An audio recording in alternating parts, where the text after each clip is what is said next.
gamers, this is Paul here. This is another one of the tutorials around the control panel. Today we're going to talk about the administrative tools. First of all, we're going to go into the control panel, which is in this Windows 10 system down the bottom here. Windows System, Control Panel. And it's off screen, but we'll bring it on. And as you can see in Windows 10, it's the first item in the list. And we'll click on that once, and it'll come up with this subscreen, which I'll bring up to full size. And here we have a complete list of the Windows 10 tools that you can use to maintain or manage your computer. Now, what are the administrative tools? Well, let's just start with that. These tools are available for administrative purposes, for changing how the operating system starts, configuring Windows services, formatting drives, managing users and groups, managing the memory, and maintaining the operating system on the hard drive, amongst other things. Print management as well. And you can even look at some performance data. Now, typically, we don't need to go into here very much. This is more for the techie side of things, but it would be good to at least know if somebody's coming around to maintain your computer, or you've dropped your computer off at service for servicing, that you at least have some idea what some of the tools are that these technicians use. So we'll start off with in the order they're listed, and just to say ahead of time that Windows 7 doesn't have as many in the list. I'll throw up an image of the two lists so that we can see what the differences are. Now, you usually access these, as I mentioned, through the control panel, and you have administrative tools. Now, I think in the stripped down version of Windows, the Windows Home Edition, it probably isn't there. I don't recall right off the top of my head. Right off the bat there. Let's see. How do we start off here? Component services. Typically, this part didn't exist before Windows 7. This is where you would, when you click on this, it would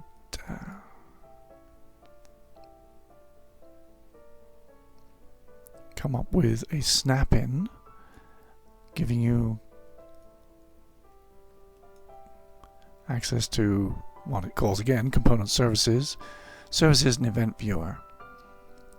So this would be configuring COM ports or COM plus applications and various things like that. You'll see services and event viewer turn up in other locations, so we won't go into that too much. The second one in the list is computer management. There's another snap-in. Oh, it's formed off screen again. I'll just drag it on. There we go. And the computer management is used as a central location to manage devices, disks, services, various, and even the event viewer, which we just saw turn up in the other main topic. It's in here. I won't go too much into details on a lot of these. Let's see, it's task scheduling. You may want to go in here if you want some specific tasks to schedule. I have a daughter who, in her younger years, we needed to have it go to bed at a specific time, so the computer would shut down at a specific time, and that task was scheduled in here as a specific shutdown task that I added in. Event viewer. Typically, you'd want to look at things like Windows logs, applications and services. These do take a while to get started. They may look blank, but they will come up eventually in date and time order. And you can have custom views on the logs. This is so you can see what's going on the computer that's working and what's not working. There we go, it just popped up there.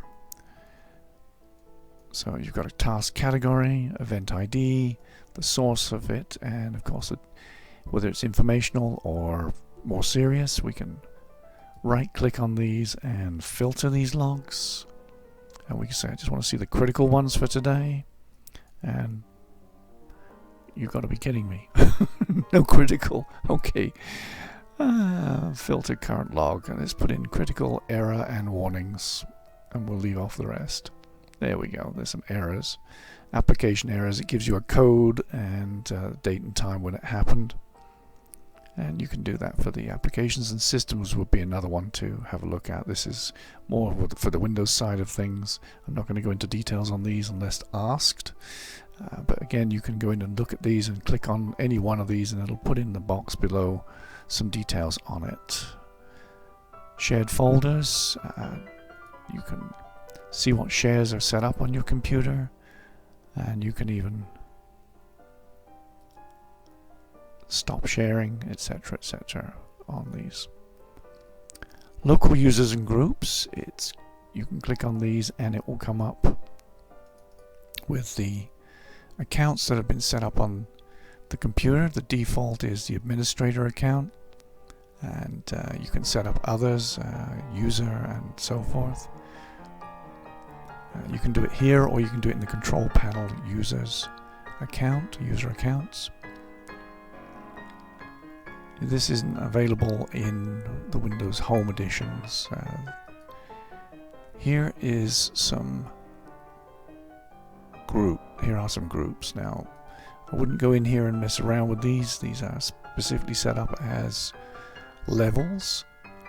Administrators would be. Let's go back to users here. Right click and go into the properties. As you can see, the administrator is a member of the administrators group, which gives him the highest level authority on the computer, and that's in here. So I would not be touching these groups at all, except in advanced situations. Performance. We've got some monitoring tools and some reports, and you can see here performance monitor. You see how well the computer's working. Got something like user defined system and event trace sessions. This is getting a little deep into the system. I don't really want to go down here too much. There's probably not much you want to go and see in there. The performance monitor you might want to see, but there's not much going on right now. And there's some reports that get generated, user defined and system reports. And there's some diagnostics and performance things. Let's move on to the storage, where we've got disk management. This is under the computer management, and you'll notice that these repeat themselves in various places. This is a fairly basic computer. It has a C drive, and it has these other areas here because this is a commercial product. It's been set up as the C drive and some partitioned areas for the operating system to store information and maybe the computer itself. And down here is the breakdown of it. And here you can do various functions. You can attach drives externally and they will show up in this list, and then you can go and do various things to them. You can right click and create a new simple volume. In other words, that would take some space on a disk drive and format it so that it can be used by Windows. You can take the type of disk. This is a basic disk. You can convert it to dynamic disk. I don't think you can use it as an OS disk if you do that. And there's a GPT version as well. You can change drive letters. You can eject a disk if you want. But changing drive letters, typically the operating system is set up as C. The DVD would be D. If you added another drive, it would be probably E. Yeah, there it is. DVD is D. And so you can do some things in here. You can format drives and create partitions. But these are all partitions here across. And it's still one disk drive. It's just broken into 4 partitions on the drive. This one's been reserved by the system. This is the operating system. This is a recovery partition. I imagine that Windows has put some files in there that it can use if it needs them. And there's 167 gigs of space that's not being used right now. let's go down to services. Now, services you can get access to other ways, but it is grouped with these components for computer management. Services I will briefly cover here go from A to Z, or A to Z if you're more European. There's antivirus services, and there's things like ActiveX, which is a Windows component. Generally, you don't want to mess around with these, and you can order them to see to your liking. This is the startup type. If you click on that, it'll show you all the ones that start up automatically within Windows. Then it goes on to the ones that are disabled and manual. And you'll see some are running already, and some are just not. Some don't have to run all the time. Let's go down to the bottom here, and we've got a lot of Windows functions. There's a Windows camera on this computer. You can see there's a service for that. There's shadow copy, that's very important. There's something called previous versions, which I've done a video on, and the shadow copy is what is used to generate those, as well as the Windows backup when it's scheduled. Shadow copy just means in the background it's copying files, and it's a service that allows Windows to copy files whether they're in use or not. Works most of the time. Okay, we'll just leave it at that for computer management. Then you've got defrag and optimized drives. Many of you may have come across the defrag option. It's been around ever since the Windows has been in existence. It just basically reorganizes the files on your disk drive. Oops, there we go. Bring it on screen. You can do an analysis, and then you can actually force it to optimize. And if I can keep it steady on this screen, it would be great.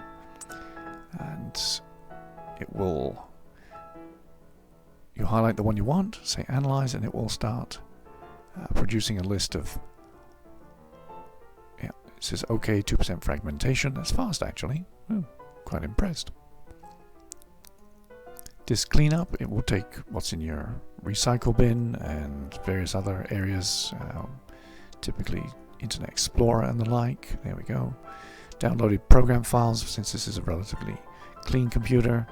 There's nothing hanging around. There's temporary internet files, there's only about 50 megs, and so forth all the way down the list here. I just cleaned out the recycle bin, so there shouldn't be anything in it. And even thumbnails, it'll get rid of those little thumbnail files which produce the pictures when you're looking in the File Explorer. And there's the cleanup button, you can clean up there. The event viewer we covered in one of the other, I think it was component services or computer management. It lists all the events that take place on the computer it keeps them for about a week or two. And then we've got the iSCSI initiator. Now, that's not one I go into very often, I can tell you that. It's used to manage the communication between the iSCSI storage devices. Those devices are usually in large businesses.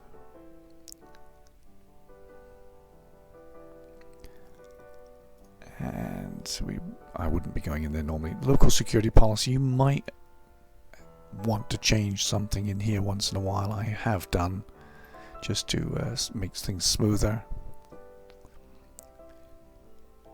Here we go, bring it on screen. There's things like account policies, which you can then change your password. And later versions of Windows got a little tighter on password policy. I have a Lenovo laptop, and its operating system defaults to a more stricter policy. When they implemented Windows on that machine, they changed a few defaults. So I have to go in and change the password every so often, and it has to be a certain mixture of characters. You can change some of these options in here.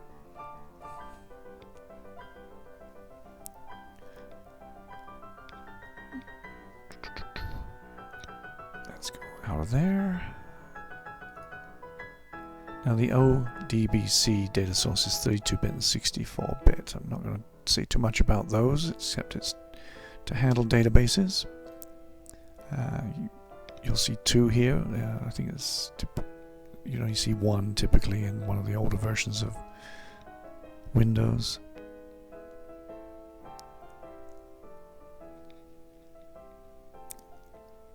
Performance monitoring, we saw that in one of the other components up here.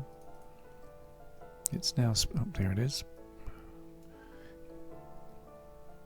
It's giving you a list of things going on the computer: memory, network interface, physical disk drive, and processor information. Click on the monitor itself.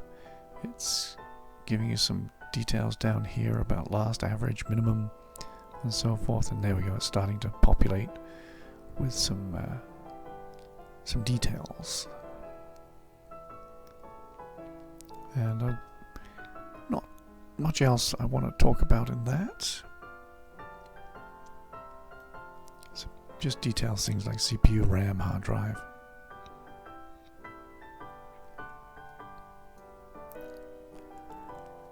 Now, the print management tool. Oops, off screen again. I'm going to have to change some defaults here. It's a snap-in, used as a central location to deal with local and network printer settings, install printer drivers, and various jobs that are in progress. This has been around for quite a while. So you can see printers that have got jobs. Currently there's nothing because I don't think there's any printers attached. Telling me that here that there could be some printers that are not ready. And it probably is not going to find too much in the way of drivers because I haven't installed any on this computer. It's that new. And there we go. Microsoft Print to PDF, etc. Once you install some print drivers, they start showing up in here, as long with any jobs that are active or stuck even. So there we go. Print servers local. There's nothing on the local one. Resources monitor. Now that's not the same as the performance monitor. The resources monitor is giving you details all around the screen. On the right you've got CPU usage, disk usage, how much is going backwards and forwards across your network, and memory.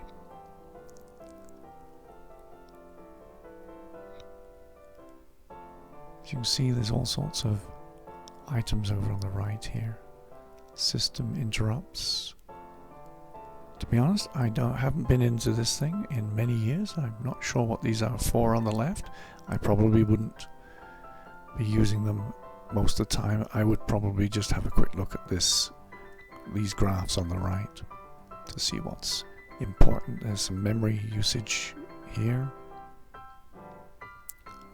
network usage statistics, and disk statistics. These are all textual breakdowns of the graphs that you're seeing on the right. And they've got them up here too. CPU, memory, disk, and network. Various ways of looking at the same thing, I'd imagine. Services, again, we've looked at that before. They come up as a list A to Z. If I can grab it from the other screen, there we go. I tend to grab the description and drag it to the end. It gets in the way. Then just expand it because it's very long. Lots of notes on these. Typically, if you're having a printing problem, you may want to go down to the print spooler and turn that one off temporarily. Go find where it puts the print, which is in, I think, the System 32 folder of Windows, and buried down in there somewhere is a spool folder which has got some files in which you need to remove because they're stuck, and then turn this service back on. That would get rid of some unwanted printouts. System configuration. Now, it's included with these tools as to help troubleshoot various different startups. And if we click on it, you'll get what's commonly known as the msconfig file. You can type msconfig in the search parameters and it will come up with msconfig, and you can click on it and it'll start this little box. Now this is the, normally you'd see the normal startup clicked. I have some adjustments made so it's a selective startup. Booting, if you've got more than one operating system on your hard drive, you can choose which one boots up as a default. These are your services. It includes all Microsoft services, so if I click on that, all those will disappear and I get a short list of installed product services. You can start and stop those, or leave them started and stop ones you don't want. And startup, in Windows 10 it's moved it to the task manager, so it used to be a list of startup tools. Let's see if we can do that. There we go. Yeah. There it is. And you got the startups here. It's moved over here now. I don't know why Windows keeps changing little things like that around. It's just frustrating. And here you can determine whether you want to keep these or disable one or two. So if you can highlight it, you can disable it here. And so forth. This is Task Manager. I might do a complete video on sometime. Then we come to System Information, which is also a useful tool. It displays details about the hardware, drivers, and there we go. And various parts of your computer. It's just a big list of components. You can see the software environment is there. Components are here. Hardware resources here. Things like IRQs would be interrupt requests. In the old days you used to have several of these and you'd set manually with the things called dip switches or little jumper connections. You'd set it to use IRQs that were not used by the system. And it was very manual in those days. I'm not so sure these are as important as they used to be. I think they've moved away from them. And there's a lot more of them than they used to be. Conflicts and sharing. Now that's a useful one. It'll give you an idea of what is in conflict. If you've got an older card in your computer and it had some manual settings on it, it might be, and it's been moved over maybe from another computer, it might conflict with what's on the current computer. In the components section, we've got subcategories like multimedia, CD-ROM. It's going to give you some details on the CD-ROM writer that's installed. Modems. Does anybody have a modem anymore? Some network details, ports, storage.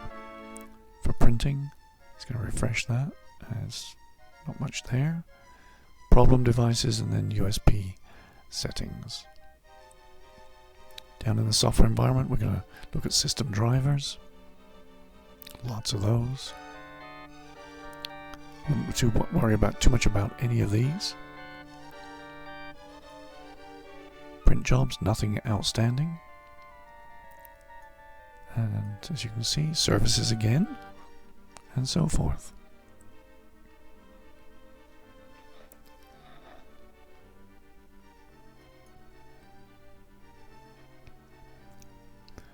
Right, we'll move right along from there. I don't think there's anything else that's important. Now the task schedule, I think we mentioned earlier briefly. As you can see, it's in the list on its own. And it has a little icon like a clock. And you can, drag it onto the screen again. Here we go. Expand the list on the left. This is all the Microsoft Windows tasks. There's a lot of them. And I'm not sure if it says backup or Windows backup. I don't go in here often enough to... Here it is, Windows backup.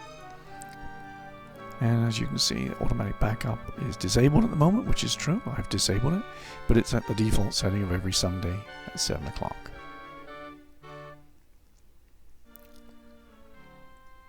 There are a lot in here, and you can configure your own. You can click into the task scheduler and you can add a basic task to do whatever it is you want. Run a defrag, cleanup, shut the computer down, run a task, some sort of program you want to have start up, you can do that. Windows Firewall with advanced security. Now that gets to be a little intense. Windows has a lot of inbound and outbound rules that you may or may not want to get into. Typically when I'm doing remote access, there are some inbound rules I need to change. Windows defaults to port 3389 for its remote desktop, for example. Let's go see if we can find it. Yeah, 3389, and 3 or 4 set up there. I would tend to change that to some port that people wouldn't want to know, and then allow a rule to be put in that allows that particular port.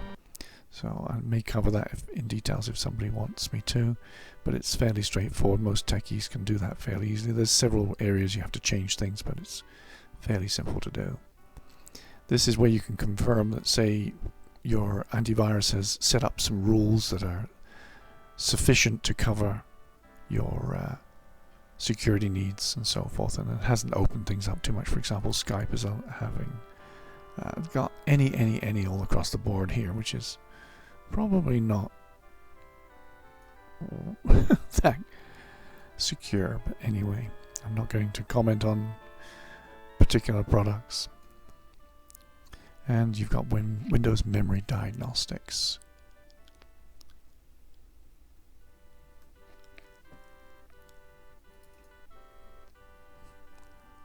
And it's going to ask me now to restart now and check for problems.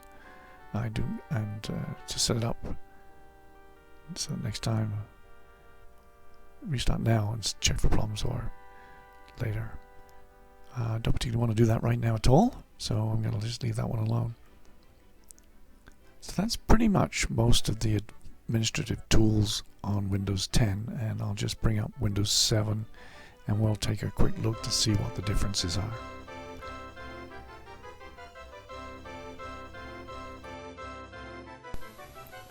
Okay, here we are at Windows 7. I'm going to click on the Start button. We're going to go up to Control Panel, and we're going to see that the Action Center is on the left and Administrative Tools is right next to that. We'll click on it and we'll see the list of tools for Windows 7.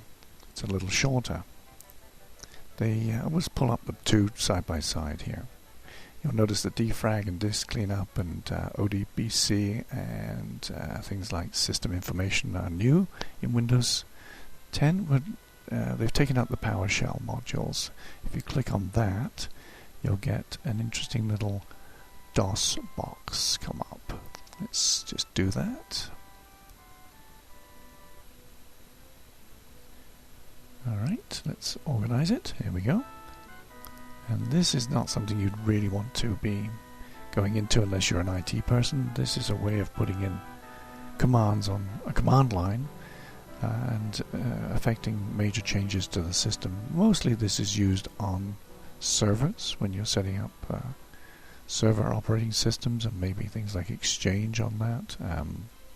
This would be quite a useful tool. You could run a whole string of commands in at once and have the thing sit back and do a lot of work for you. So we won't go into that any further. But what we will do is we will continue. We're going to bring up one more item which I should have covered earlier but neglected to. We're going to go in and bring up the computer management console again, and this time we're going to go into the device manager, and in there we're going to just pull up all the items that you would normally expect to find, which are your hardware items. Things like batteries, computer, disk drives, USB display adapters, and the like. And if we expand on those, you can see that you've got details on the battery that I've got as a backup, on the computer, what type of computer it is. There's some details on the disk drives and the NVIDIA card and so forth. There's lots in here to observe. What you can do with these is, if any of these give you trouble, you can quite often just uninstall them and then have Windows scan for new hardware changes at the top there. You just right click on the computer name and it will quite happily search for the hardware that you've just removed and reinstall it without any corruption. And that about wraps it up for today. If you have some questions, please do let me know via the comments, and I'll be happy to answer them, or maybe even produce another video on a particular subject in detail. But as you can see, there's lots here to get involved with, and I'd be careful deleting these. Make sure you know what it is you're after. Anyway, thanks for watching, and like, subscribe, comment, and we'll see you down the road.